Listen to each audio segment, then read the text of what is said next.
Hey baddies, so there's a lot to talk about in today's video, so let's get started.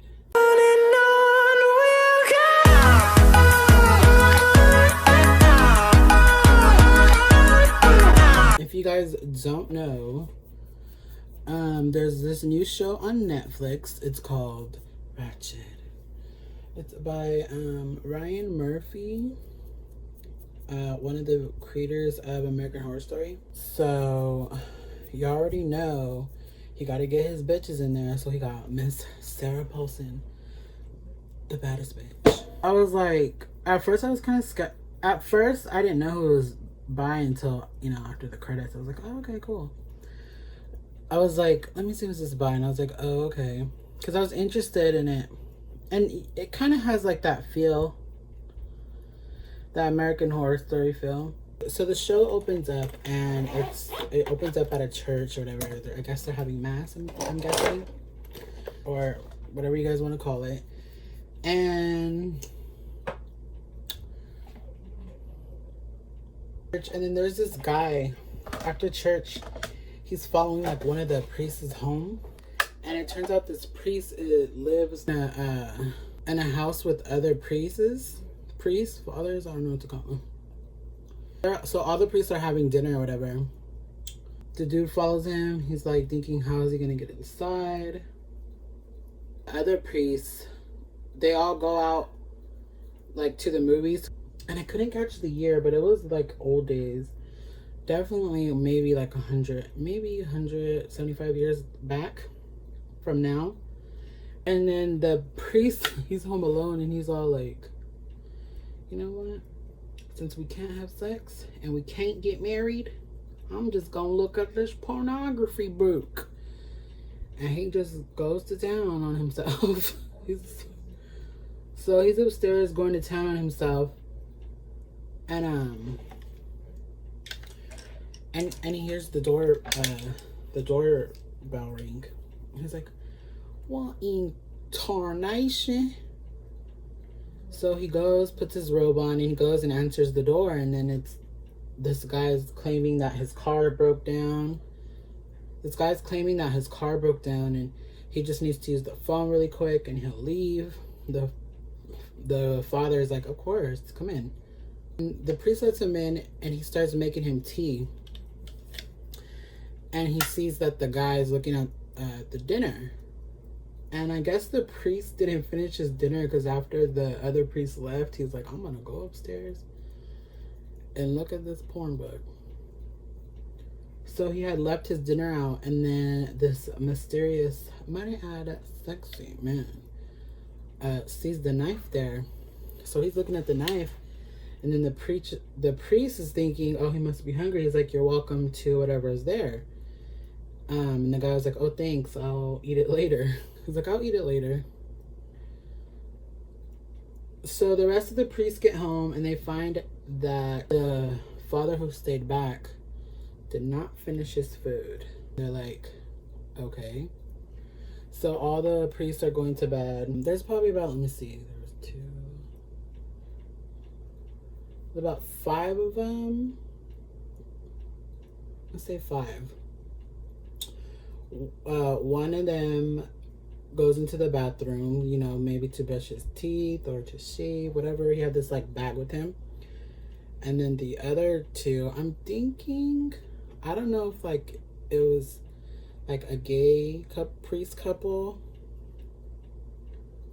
I don't know, because they were in the same room together, and they were both getting ready in bed together. But anyways, so the one that goes to the bathroom, he hears like dripping noises in the bathtub, and of course the shower curtain is not see-through, and he opens it, and he finds the first priest dead, the one that stayed back, the one he followed home. And then he comes, where does he come? Oh, he opens the door, and he kills the other priest. He starts bashing his head into the toilet. And the couple priest, the one that I was talking about, maybe they're gay, they hear noise, and they both start headed towards the noise, but one of them stays behind, and then when he sees what was going on, he runs and hides behind a door, while the other priest starts getting attacked. I was like, okay. So while the guy's killing that priest, he runs, and then another priest is seeing the other guy run. And the priest is like, what is going on here? He tries to run away, but he gets tackled. The priest that ran away the first time is hiding under the bed, and he's listening to everything. And I guess this guy was like, do you remember blah, blah, blah? I guess he was saying his parents' names. And the priest is like, no. And then he's like,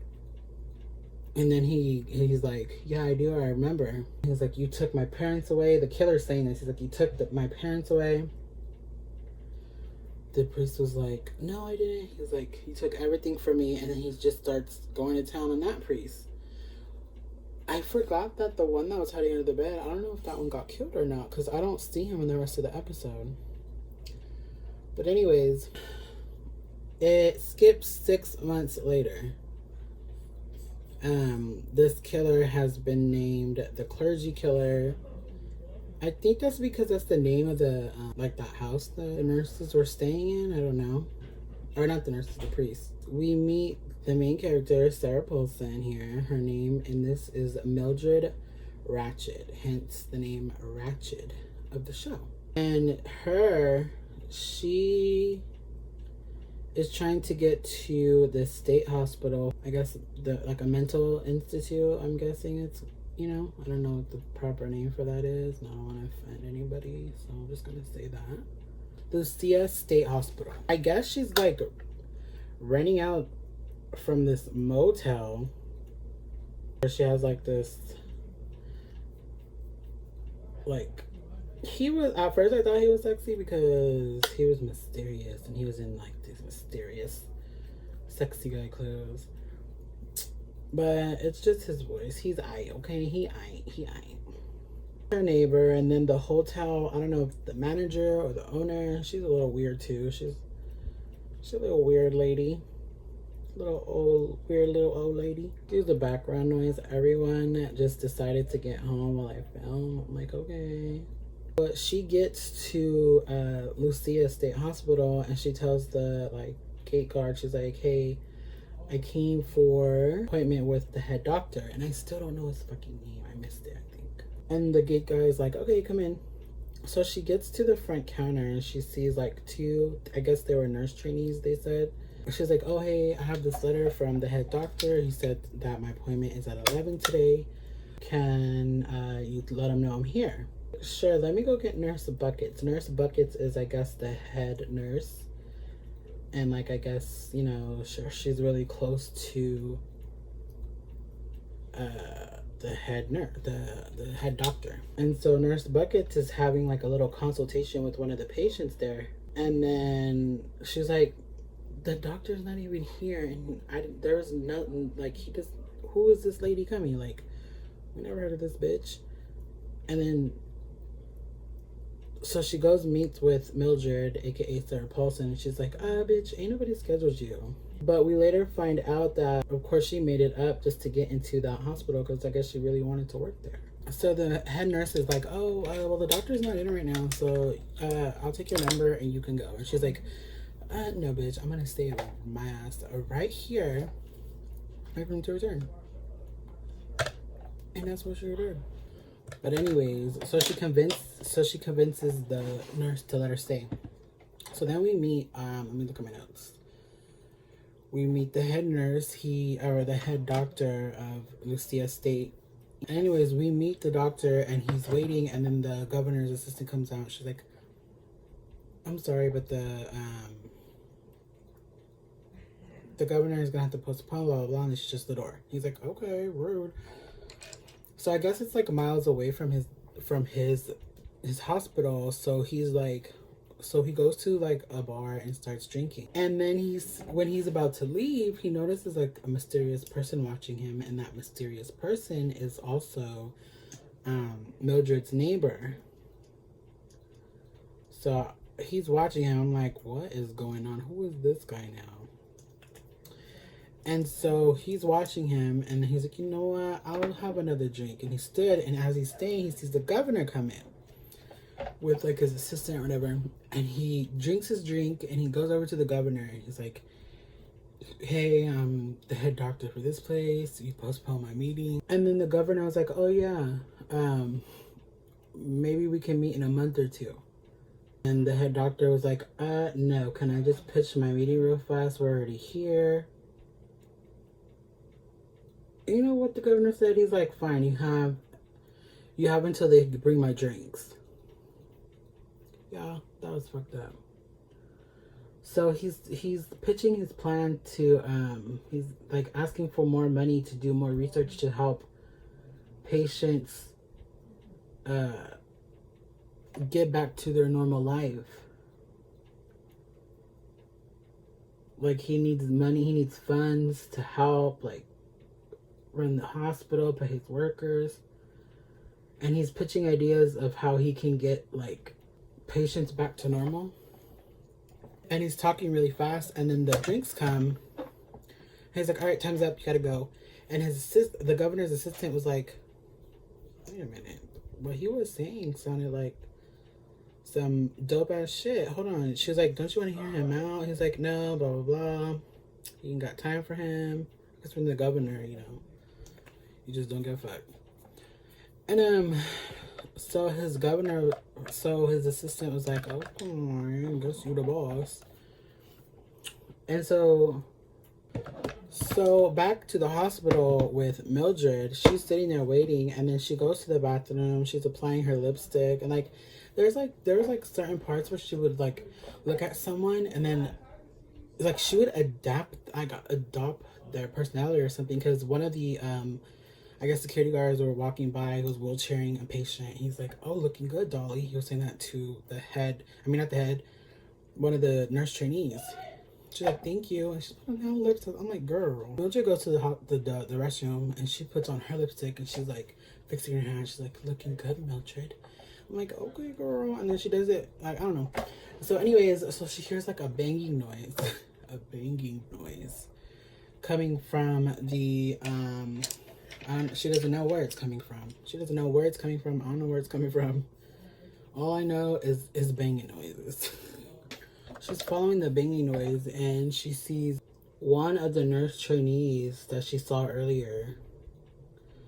Wow, this just went on really good. And I don't know if it's like another employee at the hospital because he's wearing a white shirt, or if it was the patient. But they are going to town in the restroom, and then the nurse sees that she sees her, and she's like, oh fuck. As she's coming back, the doctor's like pissed off. The head doctor's pissed off because the governor shut him down, and he was just being an asshole about everything. I was like, I hope this guy dies. And but he was kind of cute too. Anyways, so the nurse Buckets, the head nurse, that's her name, Nurse Bucket. The doctor like smashes a vase. It's like, sir, there's someone here to see you. You're supposed to have a meeting with them. And he's mad. He's like, why the fuck is you interrupting me, huh? He didn't say that, but that's what I would be like. I would be mad too. She's like, oh shit, let me get out of here before I turn into the Hulk. So he's like, I'll handle it. He was like, get rid of her. And she was like, she's persistent, she won't leave. He's like, I'll take care of it. And then he's coming to the lobby where Mildred is, and he's like about to give his whole spiel, like, we don't need anybody, this and that.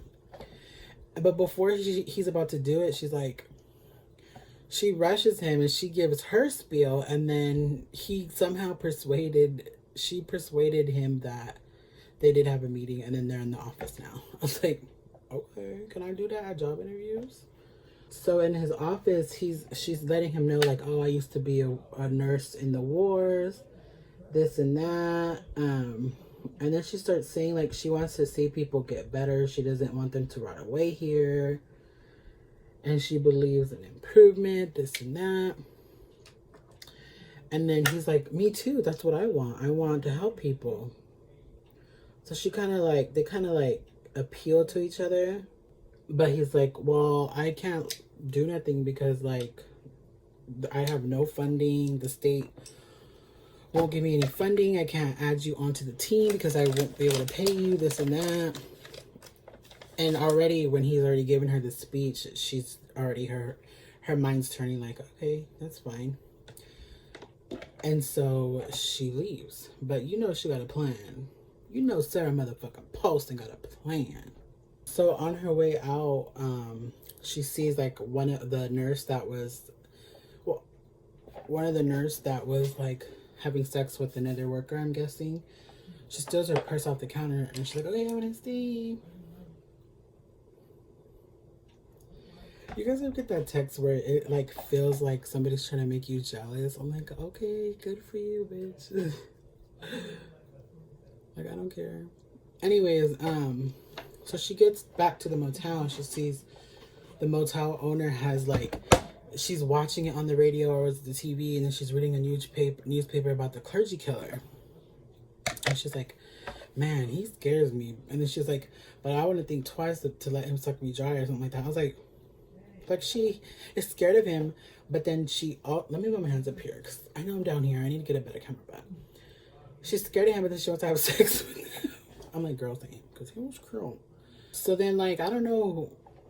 I guess I wasn't paying attention at the part, but like they were slipping notes, Mildred and her neighbor. It said, "Are you married?" And then he said, "No, are you?" And then she opened it, read it, and opened the door and let him in. And she's like, I've never done this before. And then she's like, on second thought, can we take it slow? Can we just sit down first? And then, y'all, she went creepy right here. And he goes, okay. So she's like, you know what? Sit over there. Because there's 2 beds in there. So she's sitting in one bed and he's sitting on the other bed in the corner. But they're back to back. Like, they're not even facing each other. And let me see. Let me read my notes. Because she was like, she's like, let's pretend she like creates this scenario in her head. She's like, let's pretend we're married. And she was like, you want kids, but I don't want kids. And he's like over it. Like he just wants to like have sex already. So he stands up, walks to her. She's like, what are you doing? He's like, takes his pants off. He's like, so when did we make up? And then she's like, we never do. She was like, but after the breakup, she finds out that she's pregnant, and he convinces her. So I'm looking at my notes, so I keep looking down. He convinces, because it's a lot. He convinces her to keep the baby, but then they ended up going separate ways. And then she's like, and after a few years, I find out that I can't take it anymore, and I just leave the baby at the doorstep. And the whole time she's talking, he's sitting there with his pants down. And then he's just looking at her like, this chick is crazy. So he picks his pants back up and he just walks out the door. She's like, where are you going? And he just leaves. He's had it with her. That's the last we see of him, I think. And then the motel owner, the little old lady, she's like, that's it? Or that's all you got? Like, she was eavesdropping on them. Like, she wanted him too. And so the next day, Mildred meets with Amelia because Amelia, where was I? Oh yeah, so she meets with Amelia because she's going to Amelia's house, and she's like, Amelia wasn't there, and she's seen her husband and Amelia's kid. I think it was a daughter because there was a little doll on the front grass. She's like, oh, just tell Amelia that a friend stopped by and she can hit me back up. Well, she didn't say it like that, but you know. She's like, and just tell her I stopped by to give me a call. And of course, you know, so it turns out Amelia was cheating. So of course she's going to be like, oh my God, let me see what this crazy girl wants. So she meets with Amelia later that night at a diner. Amelia's basically telling her like, bitch, I want your job. If you don't give me your job, you can tell your husband what I saw. And Amelia bought it. I guess she didn't want to ruin her marriage. But that's what they all say, right? Like, oh, I didn't want to do it. I didn't want to do it. I didn't want to ruin it. Shut the fuck up. So Mildred scares Amelia out of town, right? So after that, the governor's assistant, I don't know if it's assistant or wife, because there's this little incident that happens, but She comes see the head doctor, and she's basically like, you know what, we're interested, blah blah blah blah, we'll be there. You know, I don't know if it happened the next day or a week or two, but she basically was like, we're interested. So they set this appointment up. The governor's arriving. Of course, with that comes press and paparazzi, and they're arriving at the institute, as well as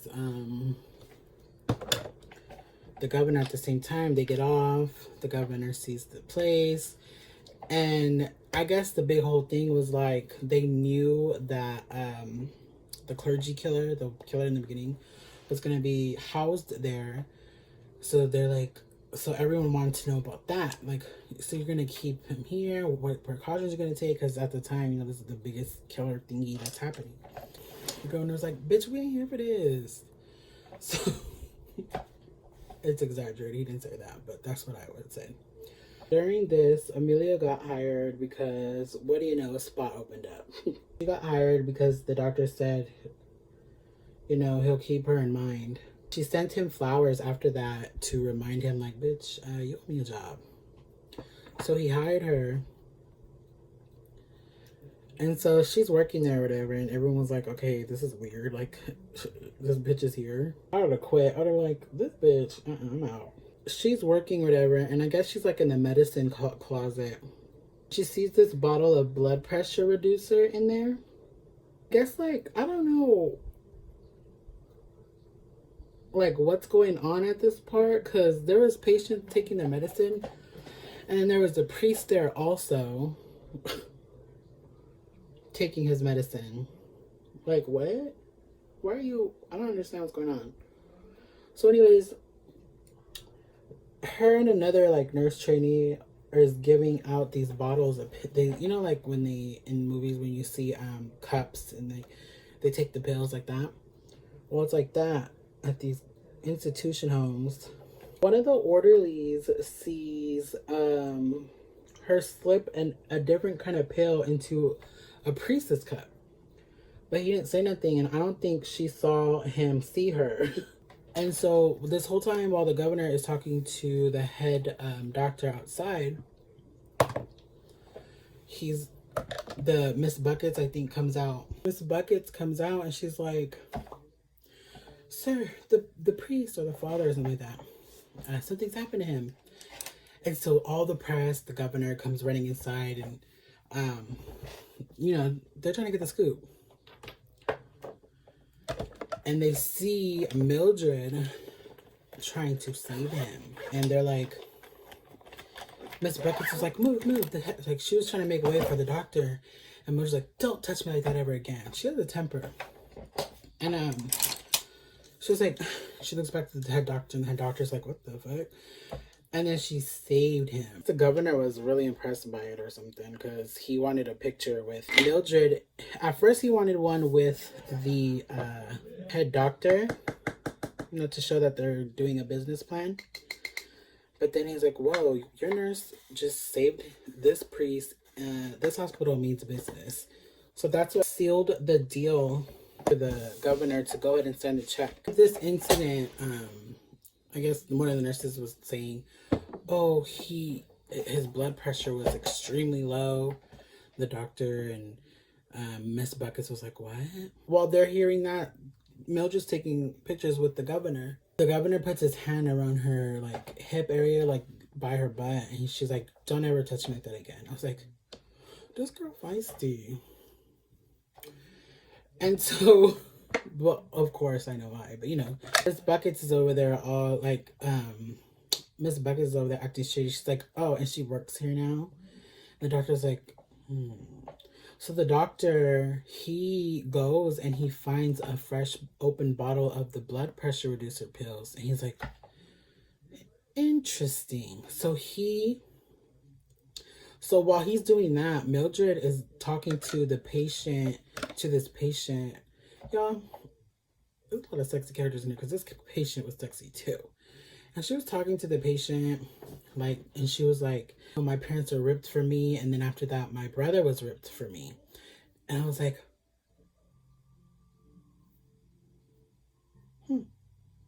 same story. So she was like, you're not gonna, she was like, they want to give you this hope of, you know, you're gonna get out of here and you're gonna be better. She was like, but I'm letting you know right now, you're not gonna get better. You're just gonna be stuck here forever, being worked on. And she was making him cry because she was like saying mean stuff to him, like your parents, like your family doesn't want you back, you're stuck here. I was like, girl, you evil. And she's like, I forgot the head doctor's name, but she was like, in his office is a mail cutter, and if you want, I can take you there. She's like, do you want to go? Like, is that what you like? And he's like, yeah. He's like, see. She's talking to him in English, but he's replying to her in Spanish. I was like, okay. So she's taking him to the office. And while that's going on, the head doctor is going back to his office. And Mildred just leaves the patient there and she walks away. She's walking away fast. Like, she's booking it out of there. And then the head doctor comes around the corner. He's like, Mildred. He's like, what a coincidence that the priest suffered low blood pressure and there's a fresh bottle of blood pressure open. And then he hears a noise happen in his office and she's like, doctor, are you okay? He goes, what's going on? He goes to his office and he goes to his bathroom and he sees Salvador, the patient. He slit his throat with that mail opener because it was sharp. She had seen it earlier when she was in the interview with him. That's how she knew it was there. He committed suicide, like, because she told him that stuff. And that was kind of messed up, but I don't know. And so the doctor's like, oh my God, this is happening now when governor's here, really? She's like, go out there, pretend nothing's happening, and I'll handle the body. And she does just that. Doctor goes out there acting like nothing's happening. We see Mildred leaving his office. And then guess who is around the corner? Nurse Buckets comes around the corner. She's like, what are you doing? She's like, what are you doing in his office? She's like, I'm washing his clothes. And Nurse Buckets notices that you're mixing his clothes with the patient's clothes. And Mildred's like, I don't know if you've been listening to the doctor's speeches, but he thinks everyone is equal. And Nurse Buckets is like, damn, this bitch, okay. And so Mildred takes off pushing the cart, and Nurse Buckets is over here trying to figure out, like, why is this bitch in here? So she goes, checks all the rooms, and Mildred cleaned up the blood. She put the body in the clothes thing. There's my jawline. Created one. Double chin who? We don't know her no more. We only know single chin. Mildred is going home and she sees that the clergy killer is being transferred because she can see the road to the hospital by her motel. And so she gets back. I don't know if it's the next day or if she goes back, but she gets back in her nurse clothes and she goes back to the hospital. She goes to where they're holding the killer, who she announces is called Edmund. I'm like, hold up. She starts crying. I'm like, why is she crying? And then I think maybe that's her brother. They didn't really say. Unless they did, I missed it. But because I was eating too. He was like, I don't want to die. She's like, you're not. Don't worry, you're not. But yeah, when she was telling her story about her brother being taken away, I was like, I've heard this before. So it seemed like she was breaking in, breaking in, the right way to get her brother. But I wonder if, like, maybe experiment on him or something. I don't know.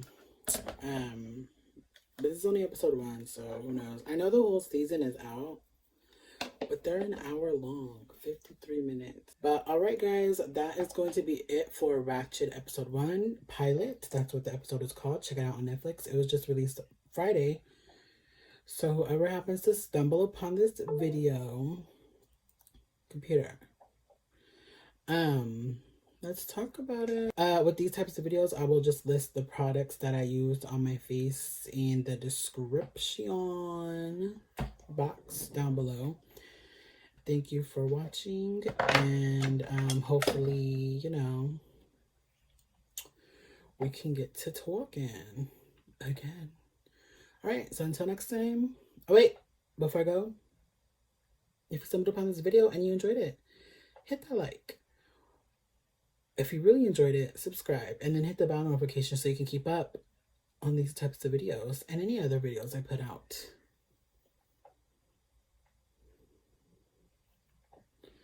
All right, guys. I'll see you guys next time. Bye.